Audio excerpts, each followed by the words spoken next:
여러분, 드디어 GTX-A가 전 구간 개통이 된다고 합니다. 근데 물론 여기 사실상이란 말을 보시게 되면은 삼성역은 미정차 통과긴 해요. 그래도 이 강남과 강북을 연결한다라는 측면에서 꽤 파급력이 클 것으로 보이는데요. 아시다시피 지금까지는 이 GTX-A가 이 북쪽에 이제 파주 운정부터 서울역까지 이 한 구간, 그리고 동탄부터 수서까지 이 한 구간으로 각각 분리되어서 운영이 되고 있었거든요. 근데 이제부터는 이 서울역 수서 구간도 같이 개통이 돼서 운영이 된다라는 말입니다. 그랬을 때 어떤 효과가 있을까요? 그리고 어디가 수혜를 보게 될까요? 오늘은 이에 대한 의견 5가지 한번 드려보도록 하겠습니다. 바로 가보시죠. GTX-A 완전체 효과입니다. 먼저 첫 번째, 교통 개선 효과는요, 중심지 쪽보다는 외곽으로 갈수록 더 커질 것으로 보여요. 이게 무슨 말이냐? 지금 동탄에서 서울역까지 대중교통으로 가게 되면은 1시간 7분이 소요가 됩니다. 뭐 실제적으로 집에서 나오거나 또는 회사까지 걸어가는 시간 다 합하면은 뭐 1시간 반 정도 걸리겠죠. 그런데 이게 올해 확 줄어드는 거예요. 이제 수서역부터 서울역까지 개통이 되게 되면은 동탄부터 서울역까지 대략 30분대 정도면은 주파가 가능해집니다. 이건 반대로 이 북쪽에 파주 운정에서 강남권이나 판교까지 이동하는 것도 마찬가지겠죠. 외곽 지역의 교통 접근성이 획기적으로 좋아지게 된다는 겁니다. 지금 사실 서울 붙은 뭐 성남 쪽이나 분당 쪽이죠. 연신내 같은 경우는 서울의 주요 일자리 업무직으로 가는 시간이 그렇게 오래 걸리진 않거든요. 뭐 적게는 20분, 뭐 길어봐야 4-50분이면은 뭐 을지로, 강남, 여의도 이 정도로 충분히 접근이 가능해요. 그렇기 때문에 꼭 GTX를 이런 지역들 같은 경우는 이동할 필요가 없습니다. 비용도 GTX의 요금이 성남에서 수서까지 3,450원이기 때문에 뭐 그냥 지하철이나 버스 타고 가는 게 훨씬 더 싸요. 그렇기에 제가 보기에 이제 서울 붙은 뭐 경기도나 아니면 서울 내 같은 경우는 이 GTX-A가 개통이 된다라고 해서 이 교통이 획기적으로 좋아진다 이런 느낌은 많이 못 받을 것 같아요. 상대적으로 요러한 외곽 지역 거주민들보다는요. 그렇기에 제가 첫 번째 말씀드린 게 이번 GTX-A 전 구간 개통 효과는 외곽 쪽에서 교통 개선 효과가 볼 확률이 높다라는 겁니다. 네, GTX-A 완전체 효과 두 번째 바로 넘어가 보게 되면은 실수요자 외곽 분산 효과가 있을 것 같습니다. 이 앞에 것이랑 연결이 되는 건데요. 외곽 지역의 교통 개선 효과가 크다면 실수요자 입장에서 집을 구할 때 앞으로 GTX-A 외곽 라인까지도 후보로 들 수가 있게 돼요. 원래 경기도 외곽 지역은 내가 살 생각을 전혀 못했는데 이제 살 수도 있겠네? 라는 생각이 들게 된다라는 거죠. 예를 들어 내가 지금 직장이 판교인데 집을 파주 운정으로 구한다. 요거 뭐 가능은 하겠지만 괜찮을까요?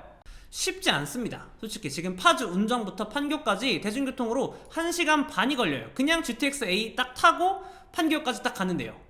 보시면 지금 GTX-A 타면은 서울역까지는 금방 가지만 여기서 또 1시간 정도 타고 버스를 판교로 가야 되는 겁니다.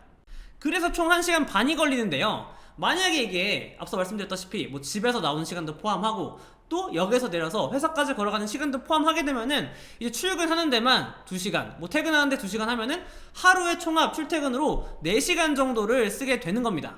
솔직히 이거 너무 힘들다라는 거예요. 근데 이제 GTX-A가 완전 개통되면 어떨까요? 접근성이 확 높아지면서 파주 운정에서부터 여기 성남역까지 거의 30분대면 도달이 가능해집니다. 그러면은 이거 다닐만 한데? 이런 생각이 점점 늘어날 수가 있다는 거죠. 사실 지금 뭐 파주 운정이나 킨텍스 일산이나 뭐 동탄이나 뭐 구성이나 이런 것들이 거의 다 신도시 느낌이기 때문에 사실 살기는 좋거든요. 그 안에서 보시면 집값도 저렴합니다. 지금 파주 운정역의 신축급이죠. 운정 신도시 아이파크나 센트럴 푸르지 보게 되면은 전세가가 호갱노노 나온 거 기준으로는 3억대에 거래되고 있고요. 34평대가요. 그리고 서울 훨씬 가까운 구성역 인근 같은 경우도 물론 2000년대식 구축이긴 하지만 34평대 기준으로 전세가가 4억대에 포진되어 있습니다. 서울 핵심지, 경기도 핵심지에 비슷한 컨디션의 아파트 전세가과 비교해서는 상대적으로 저렴하다라는 거예요. 그렇기에 실수요자들 입장에서 이 GTX-A 노선이 완전 개통됨에 따라 직장 출퇴근이 가능한 지역이 늘어나게 되면서 거주 비용도 좀 저렴한 이 외곽 쪽으로 수요가 분산이 될 수가 있다라는 거고요. GTX-A 인근 외곽이 핵심지의 대체지로서 활용이 될 가능성이 높아진다고 봅니다. 그렇기에 실제 GTX-A가 개통이 되면 그때부터는 이런 외곽 지역의 수요가 유입이 되면서 그쪽의 전세값이나 집값에도 긍정적인 영향을 줄 가능성이 높겠죠. 네, GTX-A 완전체 효과 세 번째, GTX-A 도보 역세권 아파트들은요, 외곽이어도 장기적으로 살아남을 가능성이 높다라고 봅니다. 제가 이렇게 보는 이유는요, 외곽 지역이어도 이 GTX-A 인근역으로 수요가 쏠릴 확률이 높기 때문이에요. 저번에도 다뤘던 적이 있지만 지금 동탄역 바로 앞에 있는 이 동탄역 롯데캐슬 34평 가격 지금 17억 9천입니다.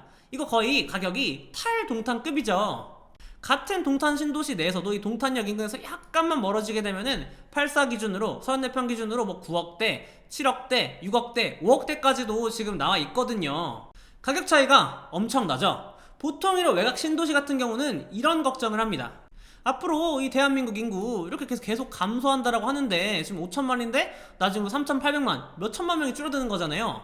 그래서 이거 일본처럼 나중되면은 뭐 빈집만 뭐 1,000만 채, 2,000만 채 이렇게 늘어나게 돼가지고 내 집도 사람들이 안 들어오고 또는 뭐 수요가 없어가지고 집값 안 오르고 집값 빵원되고 이러는 거 아니야? 라는 걱정이 다들 있다라는 거죠. 실제 저도 지방이나 외곽부터 앞으로 인구가 감소하게 되면은 빈집이 생기고 집값이 안 오르고 그런 현상이 점점 늘어날 것이라고 봐요. 그래서 나중에는 핵심지 위주로만 수요가 쏠려서 살고 그쪽만 이제 부동산 자산으로서의 가치가 유지가 되고 나머지 외곽은 부동산 자산 가치가 없을 것이다, 이렇게 말씀드리고 있었는데요. 저는 그 나중에도 살아남는 그 핵심지 기준 중 하나가 이 GTX-A 노선 인근 도보 역세권이라고 생각을 합니다. 특히나 여러분들 GTX-A 같은 경우는요, 여기 서울역이나 수서나 동탄역 같은 경우 KTX나 SRT도 지나다니기 때문에 지방 접근성도 좋아요. 그렇기 때문에 지방에 있는 수요도 여기로 유입이 충분히 될 수가 있습니다. 그래서 서울이나 서울에서 먼 외곽 지역이라고 하더라도 GTX-A 노선 인근 같은 경우는 앞으로도 장기적으로도 살아남을 가능성이 높다, 이렇게 말씀드릴 수가 있을 것 같아요. 자, GTX-A 완전체 효과 네 번째, 사실 효과는 아니지만 의견이에요. GTX-A의 진짜 완성형은요, 삼성역 개통 후일 듯 합니다. 아시겠지만 여러분들, 삼성역이 앞으로 우리나라 특히 강남 내에서도 최핵심지가 될 가능성이 높다라는 거는 많은 분들 많이 들어보셨을 거예요. 왜냐, 앞으로 뭐 지하철 계속 들어오니까요. 삼성역에 뭐 GTX-A만 3개 들어오고 뭐 2호선, 9호선, 위례 신사선까지 메가 역세권 삼성역이 예정이 돼 있어요. 추가적으로 여기다가 삼성역에 현대차 GBC 사업도 지금 이제 지어질 예정이죠. 또 이 삼성역 인근에 길 하나 건너서 여기도 잠실운동장 쪽에 잠실 마이스 대규모 개발도 예정이 되어 있고요. 그렇기에 이 삼성역 인근이 지금도 좋지만 앞으로 더 좋아진다는 겁니다. 그래서 여러분들, GTX-A의 최핵심지는 어디냐? 바로 삼성역이라는 거예요.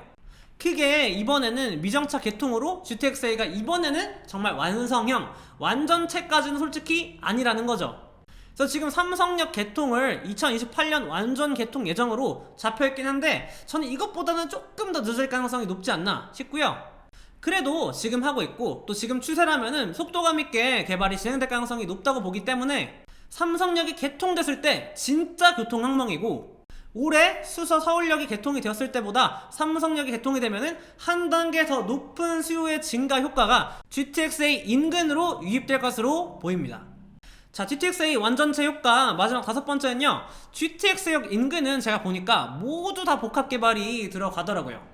진짜 제가 이 지도 보면서 느낀 건데요, 이제 모든 역에 다 지금 복합 개발이 들어가요. 뭐 동탄, 구성, 뭐 성남, 수서, 삼성, 서울역, 연신내, 대곡, 이곳들이 다 지금 복합 개발 중입니다. 예를 들어 지금 가장 유명한 용인 구성역 앞에는 지금 플랫폼시티 대규모로 개발이 들어가고 있죠. 여기 주상, 공록, 뭐 아파트, 상업시설, 뭐 산업 일자리, 녹지 이런 것들이 다 들어가고요. 또 수서역 인근으로도 환승센터, 여기 신세계백화점 들어온다라고 하죠. 여기 뭐 오피스텔이나 아니면 호텔 이런 것들 다 들어오고, 또 서울역 당연히 지금 북부개발 높게 들어간다라고 하고, 뭐 연신내도 그렇고, 또 대곡역, 고향의 대곡역까지 여기도 환승센터 복합 들어오기 때문에 다 지금 보시면은 GTX-A 인근이 복합 개발이 들어가고 있어요. 자, 그러면 이 GTX-A 인근요 복합 개발을 하게 되면은 앞으로 어떻게 될까요?